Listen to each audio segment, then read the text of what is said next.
నమస్తే. ప్రస్తుతం మనం ఇందిరాపార్క్ ధర్నా చౌక్ వద్ద సో వక్ఫ్ అమెండ్మెంట్ బిల్ ఏదైతే తీసుకోదో వక్ఫ్ చట్టం ఏదైతే కేంద్రం చేసింది సో దాన్ని వ్యతిరేకిస్తూ కొన్ని ముస్లిం సంఘాలు కావచ్చు, అలాగే ఓబీసీ సంఘాలు కావచ్చు, వీళ్ళందరూ కూడా ప్రొటెస్ట్ చేస్తున్న పరిస్థితి. ఓబీసీకి సంబంధించిన త్వరలోనే ఓబీసీ బిల్లు కూడా పెట్టాలి అని చెప్పేసి కూడా ప్రొటెస్ట్ చేస్తున్న పరిస్థితి. మాట్లాడదాం మనతో పాటు కొంతమంది ఉన్నారు ఇక్కడ నాయకులు.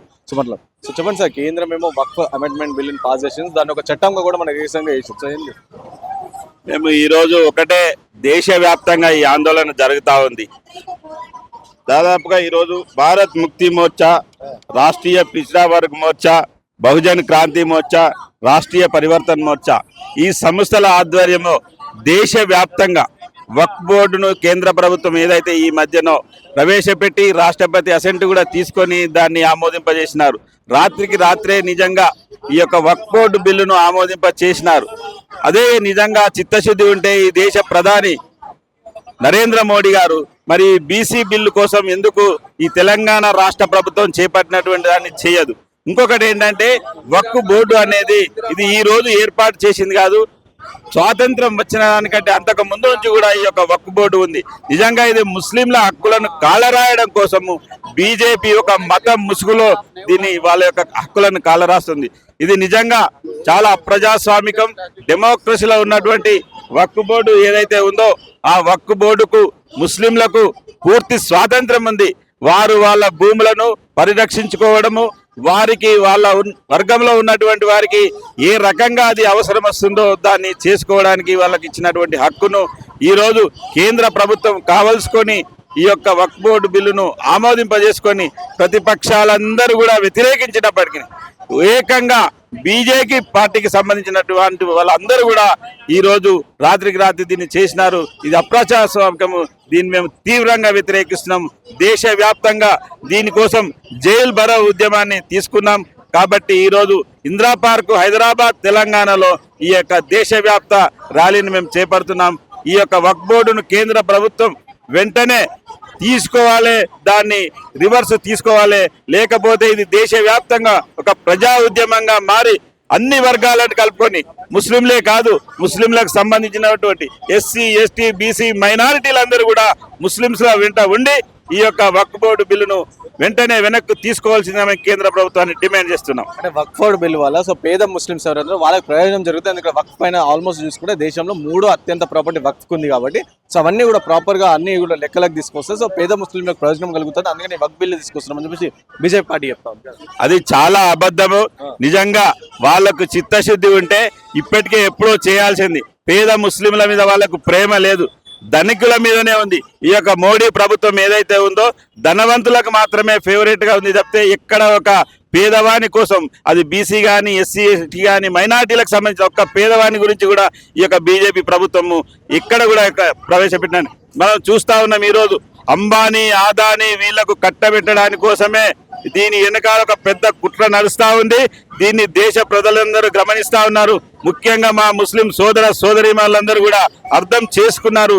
రాబోయే రోజులలో దేశవ్యాప్తంగా బీజేపీ ప్రభుత్వానికి వ్యతిరేకంగా ఒక ప్రజా ఉద్యమాన్ని నిర్మించడానికి మేము సిద్ధంగా ఉన్నాం.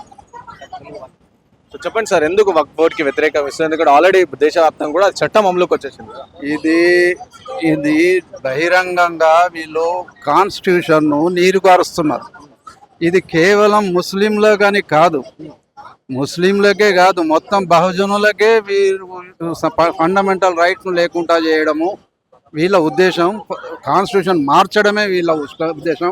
ఇప్పుడు వీళ్ళు విడదీసి చూస్తున్నారు. కేవలం ముస్లిమ్స్ అంటే హిందువులు దూరం అవుతారు, వీళ్ళ తర్వాత సిక్కులు, వీళ్ళ తర్వాత క్రైస్తవులు, వీళ్ళ తర్వాత హైందవులు కూడా వాళ్ళ దేవాలయాల్లో ఉన్న బంగారం కూడా వీళ్ళు దొంగలించడానికే ఈ కుతంత్రం. ఇది కాన్స్టిట్యూషన్ను తొలగించడానికి ఒక స్టెప్ అని మనం భావించాలి. కాబట్టి మేమంతా ఐక్యంగా పోరాడుతున్నాం. ఎవరికి ఎటువంటి నష్టం జరిగినా మేము సంఘటితంగా పోరాడతామని మీ ద్వారా తెలియజేస్తున్నాం. వీళ్ళకి సంబంధించి సో ఇప్పటికైతే పేదలు ఎవరైతే పెద్ద ముస్లిమ్స్ వాళ్ళకి ఇబ్బంది అయితే పేద ముస్లింకి ఎవరికి ఇబ్బంది? పేదలకు అని చేసే వాళ్ళైతే ఇప్పటి 11 సంవత్సరాలు అయిపోయింది. ఏం చేశారు మీరు చెప్పండి నాకు. ఈ 11 సంవత్సరాలు చేయండి, ఇప్పుడు ఎట్లా గుర్తుకొస్తున్నారు? లేదు, వీళ్ళకు మనసులో ఒకటి ఉంది, పైకి ఒకటి చెప్తున్నారు. కాబట్టి ఇది గ్రహించినారు. ఈ అధిక సంఖ్యాకులు విన్నారండి, అన్ని వర్గాల వారు ఇది అర్థం చేసుకొనే పోరాడుతున్నాం. 10 సంవత్సరాల నుంచి ఒక్కొక్కటి రామ్ జన్మభూమికి ఒకటి కావచ్చు, లేక త్రిబుల్ తలాక్ కావచ్చు, సిఏ కావచ్చు, ఇట్లా ఒకటి డ్రాస్టిక్ స్టెప్ అంటే 370 ఆర్టికల్ ఇవన్నీ చేసుకుంటూ వచ్చినాము. సో ఇప్పుడు వక్ బిల్ టైం వచ్చింది కాబట్టి వక్ బిల్ చేసినామని చెప్పి బీజేపీ వక్ఫ్ బిల్ వల్ల దేశానికి ఏం నష్టం జరిగింది అది కాదు కదా. వక్ఫ్ బిల్లో ఉన్నటువంటి ఆస్తులు ముస్లింలు వేరే ఎవరు ధర్మకర్తలు దానకర్తలు చేసినటువంటి ప్రాపర్టీ, అది గవర్నమెంట్ అధీనంలోనే ఉంది, గవర్నమెంట్ ఆజ్మాయిష్లోనే ఉంది, గవర్నమెంట్ ఎంప్లాయీసే దాన్ని నిఘాస్తున్నారు. అటువంటప్పుడు ఒక వర్గం అధీనంలో ఉన్నట్లు వీళ్ళు చిత్రీకరించి ఎక్కడ చేయి పెడితే అక్కడ వాళ్ళ భూమి అని చెప్పి కాదు. అదాని అంబానీ యొక్క ఇల్లు రక్షించడానికి అది బ్యాక్గ్రౌండ్. పైన ఇప్పటివరకు ఉన్న భూముల ఆస్తులు భూములు ఎవరు తెలియదు, శాంటిటీ లేదు అని చెప్పి చెప్పారు. అధికంగా గవర్నమెంట్ ఆక్రమించి ఉన్నది ఒక భూములు. అదొకటి. వాళ్ళు ఇంకోటి వాళ్ళ మిలియనీర్స్ కి, వాళ్ళ మిత్రులకు, ఇండస్ట్రియలిస్ట్ కి దానం చేసడానికి ఆస్కారం ఉంటది అని చెప్పి ముఖ్యంగా అంబానీ ఇల్లు బాంబే ఏదో కేసు నడుస్తున్నది చూడండి, అది ఒక హాఫ్ ప్రాపర్టీ, అది రికార్డ్స్ లో ఉన్నదండి. మేము చేస్తే కాదు, గవర్నమెంట్ రికార్డ్స్ లో ఉంది. రివార్డ్ ఉన్నదాన్నే క్లెయిమ్ చేస్తుంది.